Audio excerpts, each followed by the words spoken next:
the name Death Angel frighten some adults and stuff, and it's like, Death Angel, oh my God, that's so extreme, like people would think. But in reality, if you think, what is Death Angel? It's not really that extreme. When you die, well, I'm sorry, but when you do die, Death Angel is just like something you do run into, and it's not like someone who, he makes you die and he takes you to a certain place. When you die, you meet up with a Death Angel, and he just guides you to what you've previously done in your life. You're the one who chooses your fate, and he's the one who just guides you there. You decide whether you go to heaven or hell.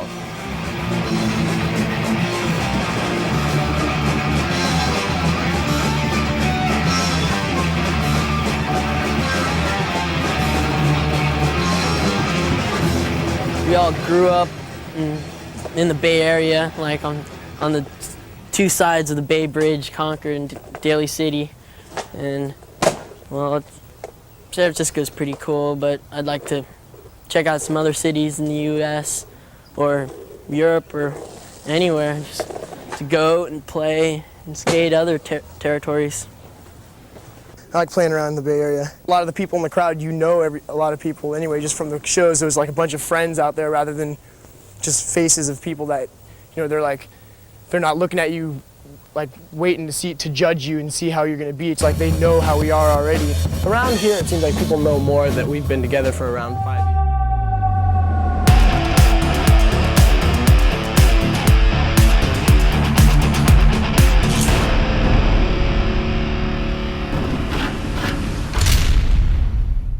What's up, everyone, and welcome down to another episode of Zetro's Toxic Vault. And it seems like I'm getting the Bay Area heavy hitters on lately. It seems like for a while I was getting, just a few guests, not from the era of thrash metal, but the last couple, meaning Rick Hunolt, and now my guest, needs no explanation. He's been fronting this band for, I'd say, 40 years now, close to 40, maybe even longer. I'm getting there. And I find you guys have asked me a million times to get him in here, and I finally chased him down because I was on tour with him for the last 7 months. He is none other than Rob Cavestany from Death Angel. How are you? I'm fine, thanks. How are you, my good friend? Well, we've been home for about, a week? About a week. It feels good to be home. Sleep in your own bed, right? Yes, absolutely. Get up and go to your own bathroom and that sort of thing. All the little things. All the little things that you should take for granted. But we have hit it very hard this year. Man. I mean, we started on the Bay Strikes Back tour in April, around April 9th, and it's the recording date of this show is the last week in October, and we just got home recently. So we have been, other than Europe, and then 5 weeks, and then it's 17 weeks we've been on the road, my brother, 17 weeks. My head's still spinning. Yeah. Well, at least you guys get a break now. Yes, we do. Still is, see you guys in South America here next month. Oh, so, yeah.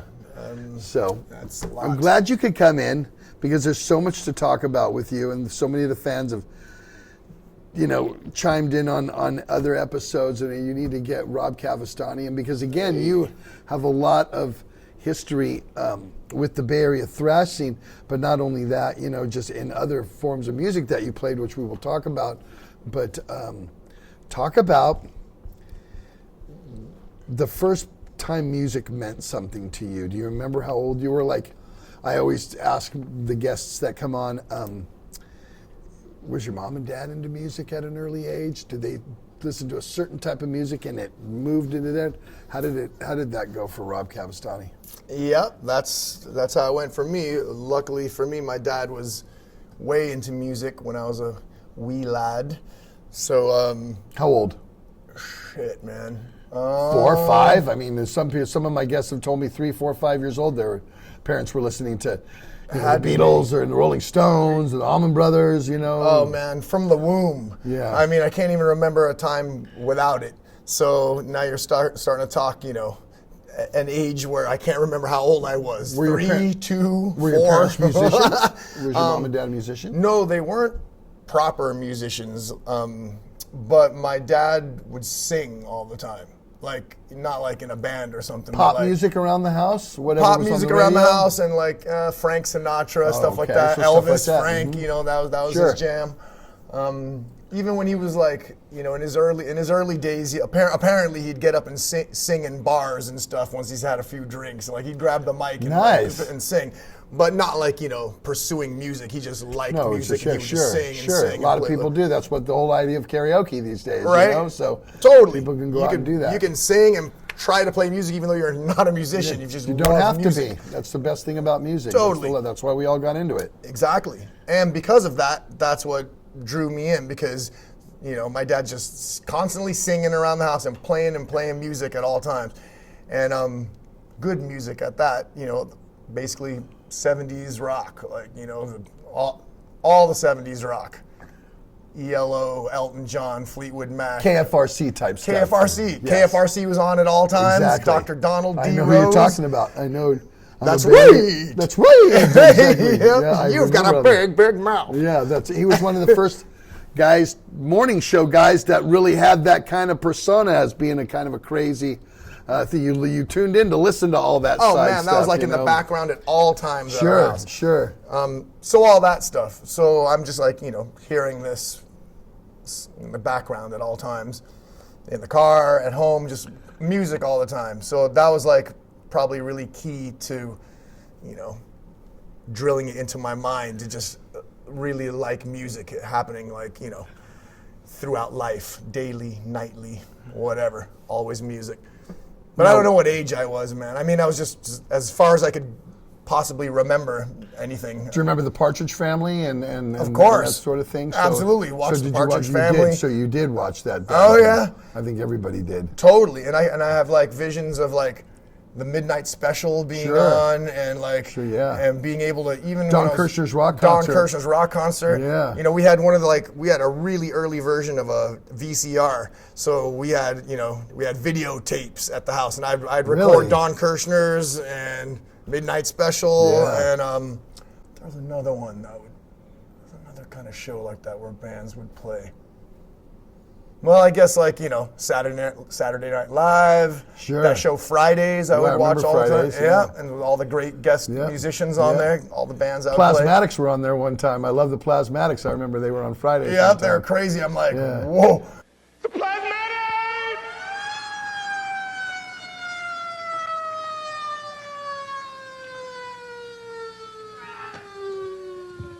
What's your name? They're gonna put you away! What's your name? Mess your head! What's your name? Going at night! What's your name? Tell the light! Oh yeah! Oh no! Oh yeah! Oh no! Oh yeah! Oh no! Oh yeah! Look at that, here's a kill! Look at that, on your wheel! Look at that, today's the day! Today I'll put you away! Oh yeah! Oh no! Oh yeah! Oh no! Oh yeah! No. Oh no! Oh yeah! Look at that, pressing red! Look at that, messing ahead! Look at that, going at night! Look at that, tail the line! Oh yeah! Oh no! Oh yeah! Oh no! Oh yeah! Oh no! Oh yeah!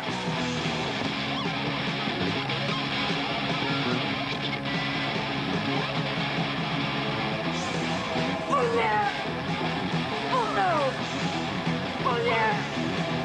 Oh no! Oh yeah! Oh no! Oh yeah!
great. What a great show. I had a lot of it recorded.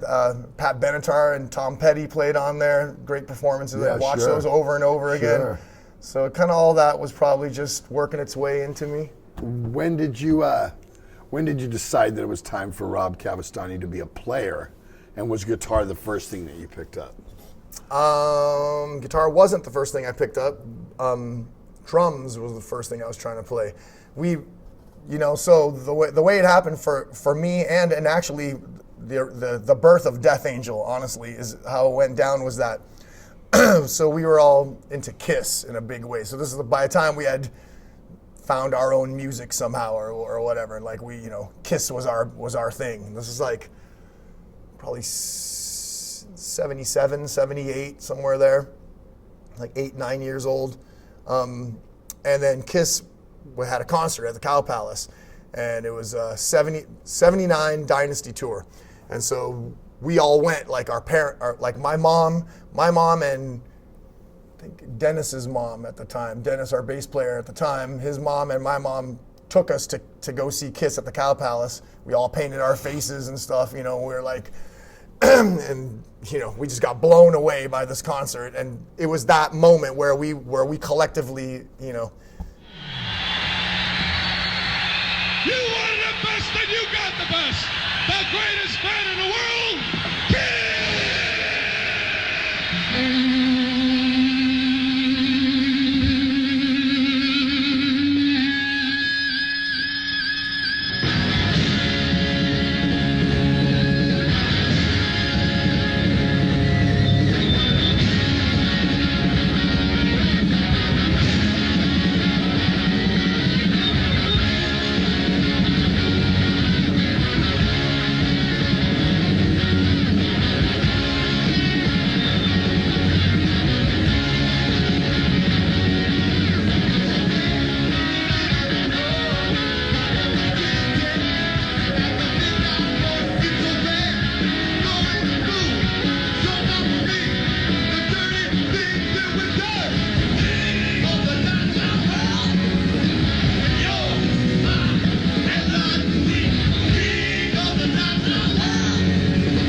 decided that we were going to do that.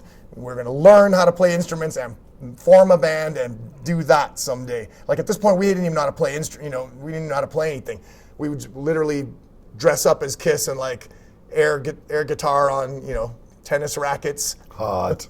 and by this time, I guess I had a drum set, like a little toy drum set though, because at our family get-togethers, we would do that. And I was painted up as Gene Simmons, but I was playing drums. I wanted to be the drummer, but I wanted to be Gene at the same time. Everybody wanted to be. I wanted to be Gene. Totally, Gene was like, so evil. So I was Gene. Mark was Ace. Mark was Ace Frehley, but then he was playing a typewriter because he was playing piano.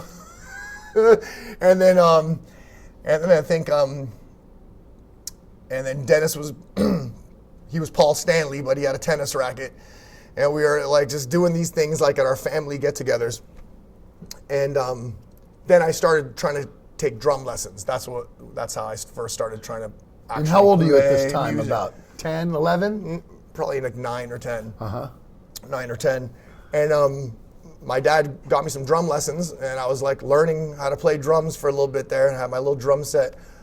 But the funny thing is that this fucking things are loud, obviously, and so like I couldn't play them at night, and I couldn't. It's like I'm always getting told to like shut up, like it's just fucking pounding away, and then it kind of bummed me out because like I wanted to try to play music more than just in the daytime, like in the day. So because of that, I switched to guitar, like something that I could play more than the drums because of the fucking noise. There was an acoustic guitar at our house, even though my dad didn't play. For some reason, he had one, just sitting, laying around. Like he probably just liked the look of it or whatever was there. So that guitar I picked up and started learning how to play guitar. And then I just switched over to guitar from drums. I kind of taught myself for a while. Then I got guitar lessons for like 6 months or as long Enough as to get you on your way. get some chords and figured out. Then I got bored of that, and then I just taught myself the rest of Now, it. Dennis was learning how to play the bass at this time? Yep, Dennis was learning to play And bass. Gus was learning how to play guitar, or was he even in the picture Gus yet? wasn't in the picture yet. Dennis was learning to play bass from his dad. Den's dad played bass and was teaching him to play bass. And then Andy came into the picture and he took over the drums.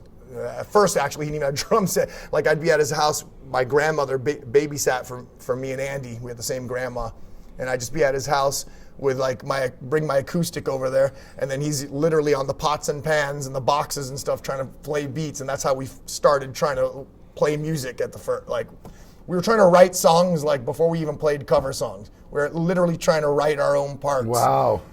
It seemed easier than learning a song that we couldn't figure out how it went, so we just made up our own. That's how we started. And so now you're kind of like a three-piece, because when I first saw Death Angel, you were basically a four-piece, and Mark would come out on stage, sing maybe one or two. So you never started. You were just like the lead singer. Yep. Then Mark would come out, and he would sing like 2 songs, and then he would go away, and you guys would play a couple more songs, and then he'd come back out and like play the last 2 songs again before. Yeah, we were trying him out. We were trying to see if he could get the gig. But Definitely got the gig. He got the gig. Oh yeah, he got the gig. Talk about your early influences on now that you're a band.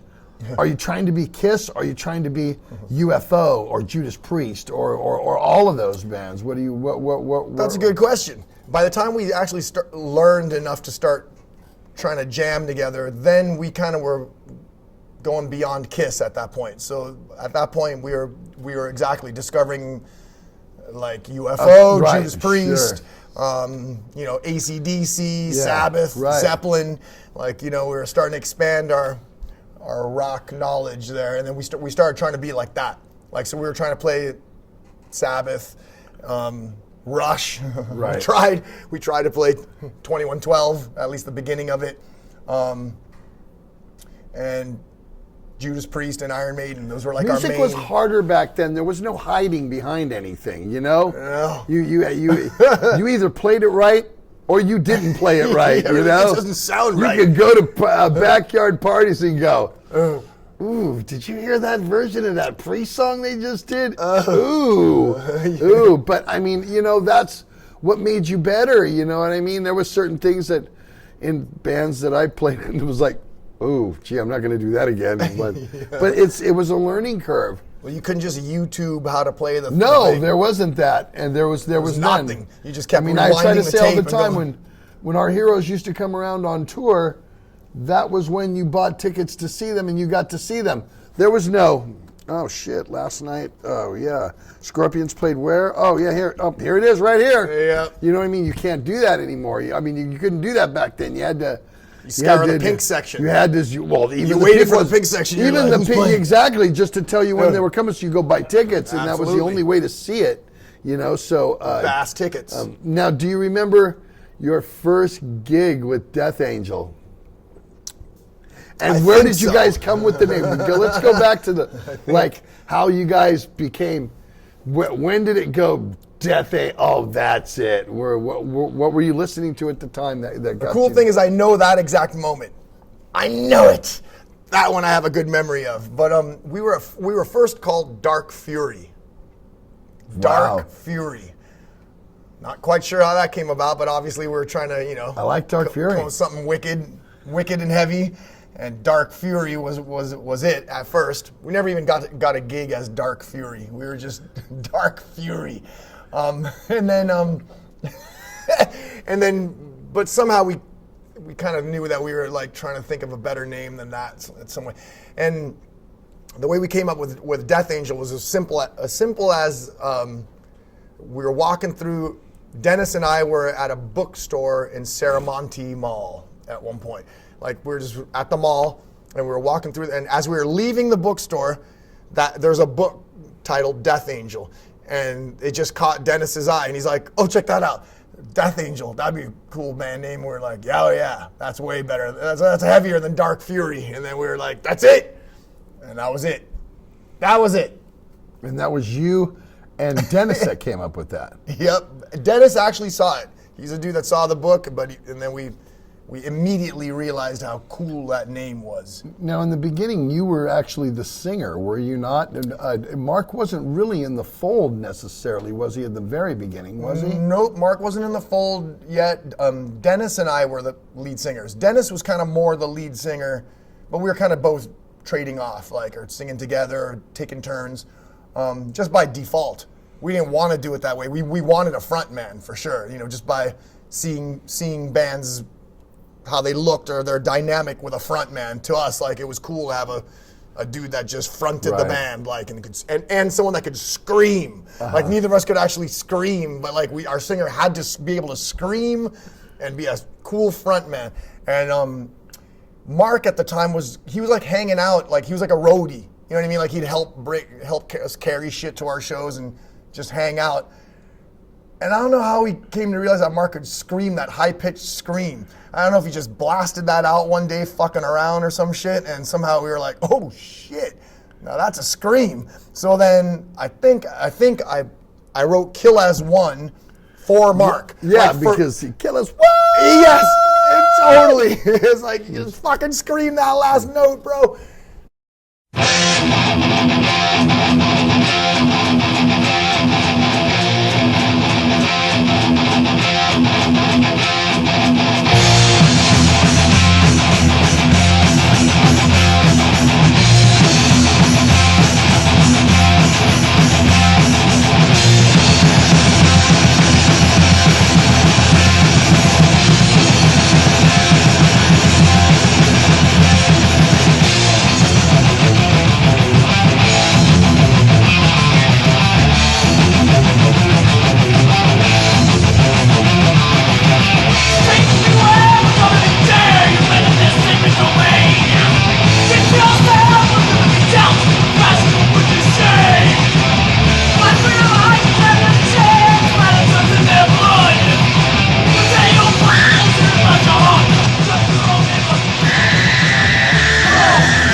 And fucking he did it, and we're like, oh shit.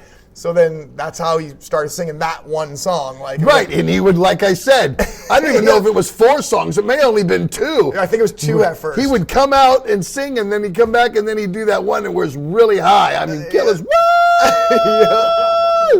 And it was killer. Yeah.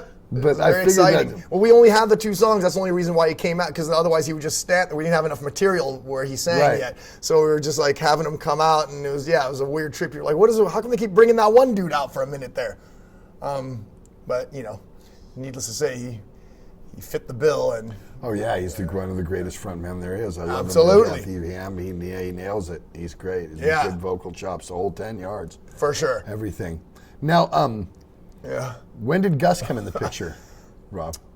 Somewhere around that time, right before Mark, because at that time Gus wasn't even living in this country yet, so that's why we didn't even know Gus. And then all of a sudden, Gus is Dennis's first cousin, so Gus's dad and Dennis's dad were brothers. So somehow Gus's family came to the United States and was living at Dennis's house, and so. All of a sudden, there was just like this new dude around. Was he a guitar player already, or Yes, he actually was? could play a bit of a guitar. He was learning guitar in the Philippines, and that worked out good for him, because when he got in here, we're like, there's this new dude who just started living with Dennis, and he plays guitar. We're like, oh, 2-guitar band, like Scorpions and Maiden and da da da. Right, sure, Judas Priest. Yep. So we just straight invited him into the band. Like, it was like, hey, you want to join the band? And there he was with his guitar, and there you go. He was in, and we were a 2-guitar band. How did you start getting shows around the Bay Area? What were you guys doing at that time? I know that Wes was booking you guys at Ruthie's. Definitely. I actually do remember getting booked at the Stone for the first time, and the way we did that was the typical way that you would hear about how you get a gig, which was awesome. So we had made our demo. We had our very first demo that some people don't know about, called Heavy Metal Insanity. So that's before Mark was in the band. It was a 4-song demo, kind of just straightforward, early metal, like real basic metal, like. And for our playing ability, obviously, too. We were doing the best we could at that point. But so we had this demo, and I literally went to the Stone and just stood out there until someone showed up to the Stone. I don't know, it was probably one of the Corona brothers or one of these dudes came, and I just, hi, here, my band's, I just gave them our demo tape and was like, we want to play here. Like, all right, we'll check it out. And we had our phone number and everything, of course, on the demo. And after a minute, we got a call, offered a gig off of our demo that I went and waited outside to give them. See, it paid off, though. Exactly. You got to hustle for that. You got to hustle. But there were so many shows back in the day that we all intertwined. I mean, Possessed, Legacy, Death Angel, Exodus, Death Angel, Sacrilege. I mean, there were so many different shows going on, and you guys seem to really have tapped into like the pulse of it. There was like, I mean, there wasn't like 2 weeks that went by where Death Angel didn't play. You know what I mean? I seen you guys on everything, and that's kind of how we all hit it back then. That's but how you had to do you guys it. had really tapped into that. Talk about that time back then and what your mindset was. I mean, it was all about, there was nothing but music on we're going to do this. And exactly. after this, we got to go to practice them because we got a gig on Friday, and then we're going to play Sunday in the park, and you know what I mean? It was like, talk about that a little bit. You know, the only thing I could really picture is that I think we just were having so much fucking fun. It was so fun to do it, and that's why we were doing it so much. We weren't even really thinking about the fact that what we were doing and going at it so hard was like the prerequisite to what you had to get good, like for the future. It was just like, for now, it was just like, what we want and whatever we wanted to do in that moment. We just wanted to play as much as possible because it was totally fun hanging out. Like, the scene was a lot of fun. So to play shows, you were kind of involved, and you're kind of getting accepted by older, like, because we're kind of young too, right? Like, we're like, well, you were the youngest of all. We're the youngest guys of everybody. You guys were the youngest. We're the youngest band in thrash. Till this day. Well, if you had to look at it on a curve, yes, they are. On the curve, they are. So, I'm just kidding, obviously. But yeah, to us it was really cool because that got us to be able to hang out with the older dudes, like you know. You guys got. I mean, and a gig that comes to my mind, it's like, you guys played 2 nights with Metallica at the Kabuki for Ride the Lightning tour for them, and that was like right as their airplane was taking off in a big way. And I remember that Andy was even younger than some of these guys. Andy was in 6th grade at that time, and I used to make this. I remember saying, "Mama, can you believe that?" Because it was like a Tuesday and Wednesday night during the week. It's like, could you see him at school the next day? Sorry, Teach. I couldn't do my math homework last night. I had a clutch cargo gig with Metallica at the Kabuki, so don't worry, give me the weekend and I'll get it done. And I was almost like amazed that here's this kid, he's in 6th grade, and he's playing a major gig with a band that's like about ready. We didn't even know they were going to blow up as big as they blew up, but and where they are now. But I mean, here they are. And to us, we all looked up to Metallica because they were the first ones from all our scene to really do it. But I just thought that that was kind of amazing. Talk about that show and those set of shows. Because to me, that now set Death Angel. You guys weren't just this, club band. There was a lot of club bands swimming in the soup of clubs. Yeah. You guys had moved up some notches on that, especially on that one. Yeah, Talk about that show. That was amazing. That was definitely the hugest thing for us at that point in time. I remember getting the call from Tony Isabella. Yeah. Called at my parents' house, and like there's like a phone call for you, and then I just remember hearing, you guys want to open 2 nights for Metallica, and I just like about dropped the phone. Like that was like we're in, and we were fucking pumped. Like of course to us that was like. Yeah, I remember that because I went to both of those gigs. Oh my God! I went both nights. It was a near catastrophe too, because on the first night, our roadie, whatever van that was taking me to the show, fucking the van broke down on the freeway on the way to the city, and like we were on the side of the road. You couldn't just get on your cell phone and call your Uber. No, like I don't even know what we did. We had to walk walk to an exit and get on a payphone, and my dad ended up coming out. My dad saved the day. My dad came out in his van, and we transferred the shit over into his van on the side of the road, and we missed. We got to the Kabuki in our set time. Like by the time we threw our shit up on there, I think we played 2 songs on the first night. And everyone was pissed at us because, of course, we're blowing our big opportunity there. Like we weren't being very professional, not being ready to play. But we did get to play a couple songs. Luckily, Metallica was cool to us about it. They felt bad. They saw that we were fucking hating it. We were just bummed out that fucking happened. And Armored Saint was on that bill. Metallica, right. Armored Saint, and us. And then the next night went fine because our shit was already there. But that kind of sucked. I imagine how it felt hitting the stage, like like we just jumped in and like, we're time for 2 songs. And like, I'm sorry, fuck. And there you go. But I remember, like I said, I remember those gigs. They were killer stood gigs, out in my mind. Oh, I remember those gigs. It's just unbelievable. So. Huge crowd to us. Oh, and you know what? I just realized I answered the other question you asked me. Our first show ever was in Pacifica at some submarine sandwich shop. The Sub Shop, I think it was called. The Sub Shop in Were you guys playing by yourself, or was it a 3-band bill and they moved the tables out further? It was some shit like that. And who headlined was, oh man, fuck, I had it. Don't say Hans Naughty. No. It'll probably just come to me later on in the interview. There was one of these, they were around a little bit. Fuck. I don't know, but we opened up for some guys, and even our friend Joe Pagalero, he donned a fucking. We were trying to pull a fucking Iron Maiden maneuver, and he donned a Grim Reaper mask with a shirt with the iron-on letters that said Death Angel that you got at the mall. He had a Death Angel shirt because he got the letters put on there. And during one of our songs, he came out and pranced about the stage, like he was Eddie or That something. was production. Yep. Right there. Yeah, totally. And we had production. We had production then. We need to bring some of that shit back. We're going to take a break with Rob Cavestany. We'll come back. We're going to talk about some more stuff. We're going to talk about the Ultraviolets when we come back. What's up, everybody? Zetro here, and I just got off the road with Exodus, and you know what? I sold so many bottles of Zetro's Toxic Shock. It's my own hot sauce made by the Hella Hot Sauce Company.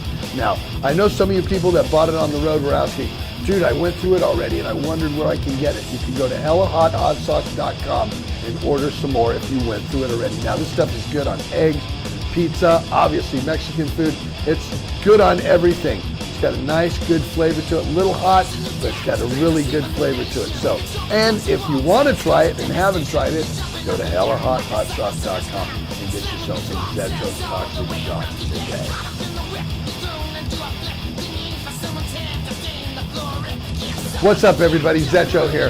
And it's somebody's birthday or somebody's bar mitzvah or you want to roar at somebody, go to Cameo.com and request me, Steve Zetro Souza. I will give you a birthday greeting. Shit, I'll even tell somebody off for you. It doesn't matter. I send anybody anything. You just had a baby and you want to congratulate somebody. Somebody just graduated and you want to congratulate them. Say good job. From me, Steve Zetro Souza. Go to Cameo.com and order me today.